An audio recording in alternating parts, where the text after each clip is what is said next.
തിരുവനന്തപുരത്ത് ദളിത് യുവതിക്ക് നേരെയുള്ള പോലീസ് അതിക്രമത്തിൽ എസ്ഐ പ്രസന്നനെ സസ്പെൻഡ് ചെയ്യാൻ തീരുമാനം.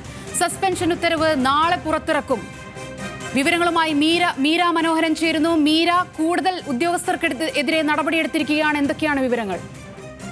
സോന സൂചിപ്പിച്ചതുപോലെ തന്നെ ഈ സംഭവത്തിൽ കൂടുതൽ ഉദ്യോഗസ്ഥർക്കെതിരെ നടപടി ഉണ്ടാകുന്നു എന്നതാണ് കാണാൻ സാധിക്കുന്നത്. ഇപ്പോൾ ഈ സ്റ്റേഷനിൽ സംഭവ സമയത്തുണ്ടായ ASI പ്രസന്നനെ കൂടി സസ്പെൻഡ് ചെയ്യുമെന്നാണ് കിട്ടുന്ന ഏറ്റവും പുതിയ വിവരം. നാളെയായിരിക്കും ഇതുമായി സംബന്ധിച്ചുള്ള ഓർഡർ ഇറങ്ങുക. കഴിഞ്ഞ ദിവസങ്ങളിൽ ഉൾപ്പെടെ വിഷയം മാധ്യമങ്ങൾ ഉൾപ്പെടെ ഏറ്റെടുത്ത സാഹചര്യത്തിൽ, വലിയ വിവാദമായ സാഹചര്യത്തിൽ സംഭവ സമയത്തുണ്ടായ SI പ്രസാദിനെ സസ്പെൻഡ് ചെയ്തിരുന്നു. അതിനെ തുടർന്ന് അന്വേഷണം ഉൾപ്പെടെ നടന്നു വരികയായിരുന്നു. പെരുട്കര സ്റ്റേഷനിലെ പോലീസുകാരുടെ ഉൾപ്പെടെ മൊഴികളും CCTV ദൃശ്യങ്ങളും പരിശോധിച്ച് വരികയായിരുന്നു. കന്റോൺമെന്റ് അസിസ്റ്റന്റ് കമ്മീഷണറുടെ നേതൃത്വത്തിലായിരുന്നു ഈ ഒരു പരിശോധന. സംഭവവുമായി ബന്ധപ്പെട്ട് ഇന്ന് റിപ്പോർട്ട് നൽകുമെന്നായിരുന്നു നമുക്ക് ലഭിച്ച വിവരം. പക്ഷേ ആ റിപ്പോർട്ട് പ്രകാരം കൂടുതൽ ഉദ്യോഗസ്ഥർക്കെതിരെ നടപടി ഉണ്ടാകുന്നു എന്നുള്ളതാണ് കാണാൻ സാധിക്കുന്നത്. എന്തായാലും സംഭവ സമയത്ത് ആ സ്റ്റേഷനിൽ ഉണ്ടായിരുന്ന ASI പ്രസന്നനെതിരെയാണ് ഇപ്പോൾ പ്രസന്നൻ കൂടി സസ്പെൻഡ് ചെയ്യപ്പെടും എന്നുള്ള വാർത്തയാണ് ഇപ്പോൾ പുറത്തു വരുന്നത്.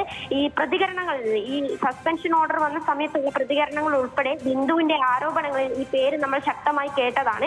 പ്രസന്നൻ എന്ന ഉദ്യോഗസ്ഥൻ മോശമായി പെരുമാറി, മാനസികമായി പീഡിപ്പിച്ചു എന്നത് ഉൾപ്പെടെയുള്ള വെളിപ്പെടുത്തലുകൾ വന്ന സാഹചര്യമുണ്ടായിരുന്നു. ആ സാഹചര്യത്തിലാണ് ഇപ്പോൾ ഈ ഒരു ASIക്കെതിരെ കൂടി നടപടി ഉണ്ടാകുന്നു എന്ന് കാണുന്നത്. സോന. ശരി, തിരുവനന്തപുരത്ത് ദളിത് യുവതിക്ക് നേരെയുണ്ടായ പോലീസ് അതിക്രമത്തിൽ മറ്റൊരു ഉദ്യോഗസ്ഥന് നേരെയും നടപടി സ്വീകരിക്കാൻ തീരുമാനിച്ചിരിക്കുകയാണ്. മീര മനോഹരനാണ് വിവരങ്ങൾ നൽകിയത്.